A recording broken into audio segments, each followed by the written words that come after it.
Assalamualaikum warahmatullahi wabarakatuh. Selamat siang, selamat sejahtera bagi kita semua. Puji syukur atas kehadirat Tuhan Yang Maha Esa, yaitu Allah Subhanahu wa taala, karena telah memberikan kesempatan berupa kesehatan jasmani serta rohani untuk kepada kita semua.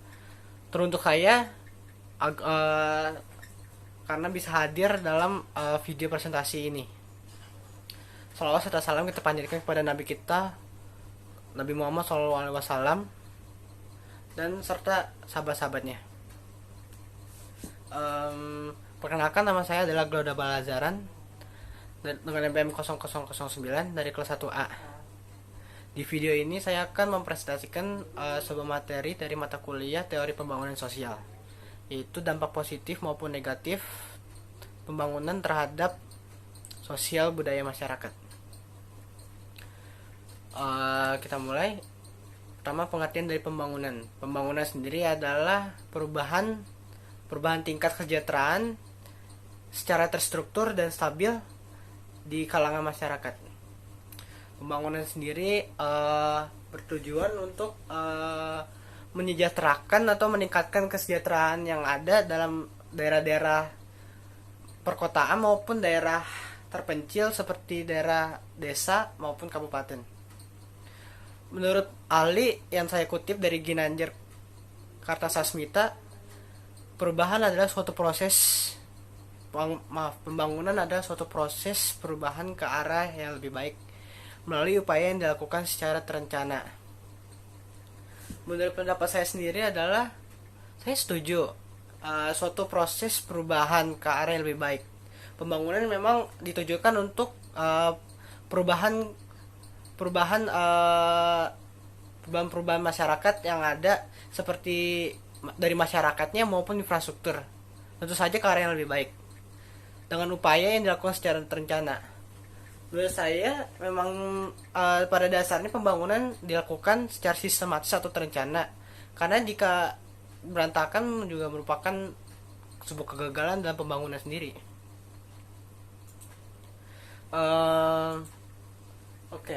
Pandemi COVID-19 adalah tantangan bagi negara-negara seperti Indonesia dan yang lainnya seperti Malaysia, Singapura, ataupun bahkan negara-negara Eropa dan Amerika. Pandemi COVID-19 ini tentu menghambat segalanya seperti pembangunan, mobilitas,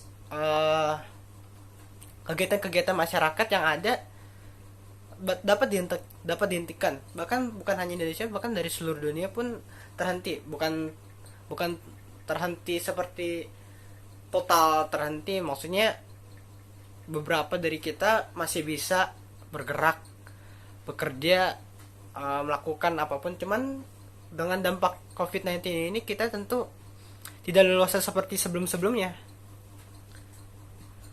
Pembangunan Indonesia sendiri menurut saya cukup stabil atau bisa dibilang cukup ada ya, dengan wujud-wujud seperti tol ataupun gedung-gedung yang sudah ada, ataupun jalan-jalan yang sudah mulai yang dibangun. Itu termasuk pembangunan infrastruktur. Akan tetapi tentu bukan hanya pembangunan bagian positif seperti itu saja yang ada. Bahkan dengan dampaknya COVID-19 ini atau pandemi, terjadinya penurunan efektivitas atau infrastruktur yang ada, seperti kebanyakan seperti gedung-gedung atau mall yang sudah mulai tutup tikar karena mereka sudah mulai mengalami kendala yang dinamakan bangkrut. Jadi itu masuk ke dalam dampak-dampaknya. Dalam pembahasan kali ini saya akan poin selanjutnya akan menyampaikan sebuah dampak positif dulu dari pembangunan Indonesia ini ya. Pertama, tingkat produksi meningkat. Benar, tingkat produksi meningkat. Dampak dari pembangunan, karena pembangunan merupakan kemajuan sebuah proses perubahan. Tentu saja tingkat produksi meningkat. Kenapa? Seperti contohnya pembangunan infrastruktur atau pengadaan mall misalnya atau gedung, ya begitu. Dengan diadakannya, dengan dibangunnya sebuah gedung atau mall, tentu saja memberikan peluang kepada masyarakat sendiri prospek kerja yang bisa dibilang cukup besar. Untuk misalkan kita ibaratkan sebuah mall, tentu meningkatkan produksi para masyarakat sendiri, terutama bagi yang mereka mungkin terkena PHK atau ya dikeluarkan untuk mengurangi produksi dari pabrik lain atau tempat lain. Kemudian adanya berbagai alternatif kemudahan, ya betul. Eh, pembangunan bisa jadi berbagai hal, tidak hanya mau saja. Mungkin ada pembangunan seperti tol. Tol kita sendiri sudah tahu ya, dalam periode Bapak Jokowi presiden kita ini banyak membangun jalan-jalan tol yang ya nggak terlalu buruk. Emang nggak buruk tol, karena mempermudah mobilitas kita untuk berkendara jauh-jauh, untuk memudahkan kita, mempersingkat perjalanan kita untuk ke daerah kota-kota lain. Oke, selanjutnya terdapat perubahan pada aspek sosial, ekonomi, dan politik. Tentu tidak hanya kepada sosial budaya, mungkin sosial, ekonomi, dan politik juga berpengaruh ya terhadap pembangunan, terutama seperti ekonomi. Beberapa sudah pasti ada yang bersifat menguntungkan bagi pembangunan itu sendiri, walaupun tidak semua, mungkin masih ada beberapa. Dan beberapa aspek sosial juga kita dapat rasakan terhadap pembangunan ini. Kemudian ada meningkatnya nilai-nilai kebersamaan. Nilai kebersamaan ini ya benar sih, pembangunan bisa meningkatkan nilai-nilai kebersamaan kita. Seperti jika dicontohkan dalam perumahan gitu, sebuah perumahan dibangunnya sebuah taman. Nah, taman ini tentu bukan taman hanya itu, taman misalnya taman anak-anak.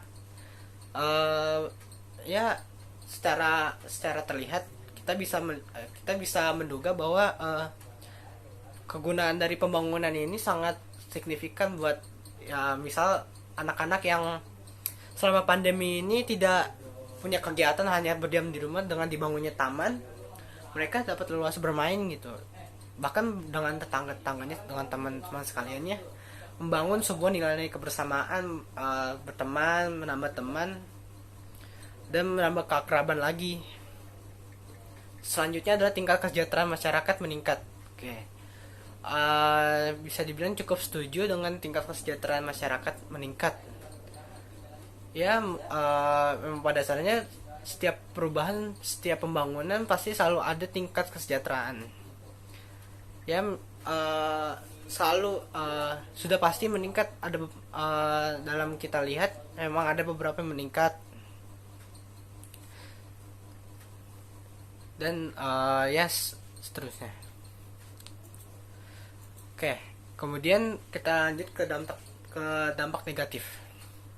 Ada beberapa poin yang bisa kita lihat. Yang pertama dari dampak negatif yaitu, pertama, terlalu fokus hanya kepada infrastruktur dan mengabaikan lingkungan. Pembangunan sendiri bukan hanya pembangunan seperti gedung, mall, atau perumahan. Bisa jadi hal lain seperti taman. Namun beberapa dari pabrik atau oknum lain yang melakukan pembangunan atau perubahan ini bisa dibilang terlalu abai dalam melakukan pembangunannya mereka untuk perubahan. Ya, mereka tentu mencari keuntungan untuk pembangunan kali ini, cuman hanya saja pembangunannya tidak dilakukan dengan matang atau terstruktur gitu. Mereka mengabaikan poin-poin penting seperti lingkungan, dan dampaknya tentu terlihat pada beberapa lingkungan yang mulai kurang enak dilihat dan meresahkan. Kemudian ada Selanjutnya adalah terjadinya kesenjangan karena kurangnya pemerataan.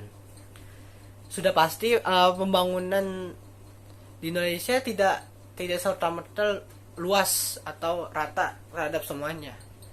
Seperti daerah-daerah Kalimantan atau Papua tentu masih banyak yang belum dijamah atau belum dibangun.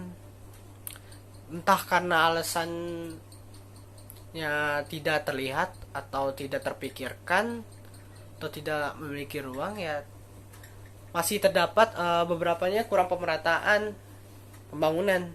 Akibatnya adalah beberapa masyarakat atau golongan masyarakat mengalami kesenjangan seperti kemiskinan atau aksi kriminalitas dan sebagainya. Kemudian adalah konflik dan keresahan masyarakat yang tidak mereda. Beberapa masalah seperti kesenjangan ini masih terkait dengan konflik ya. Konflik adalah masalah tentu saja. Nah, masalah ini emang tidak bisa langsung diatasi. Pembangunan sendiri memang berdampak untuk meningkatkan kesejahteraan, cuman tidak semuanya bisa merasa sejahtera dalam pembangunan yang sampai sekarang ini. Tentu masih ada konflik-konflik yang masih belum bisa diselesaikan, bahkan dengan adanya pembangunan yang lebih hebat tidak membuat para masyarakat menjadi tenang dan melupakan konfliknya. Selalu ada masalah-masalah mereka seperti ekonomi dan sebagainya. Oke, untuk penutupnya, kesimpulannya dari saya adalah pembangunan merupakan hal wajar dan pasti ada dalam suatu daerah maupun negara. Akan selalu ada yang namanya positif dan negatif dalam segala hal. Sebagai warga negara, kita perlu tahu perkembangan serta kemajuan dari pembangunan yang ada di Indonesia. Jangan sampai kita abai dan melupakan pembangunan dan serta-merta menyalahkan para pemerintah kenapa mereka tidak becus dalam menangani kita.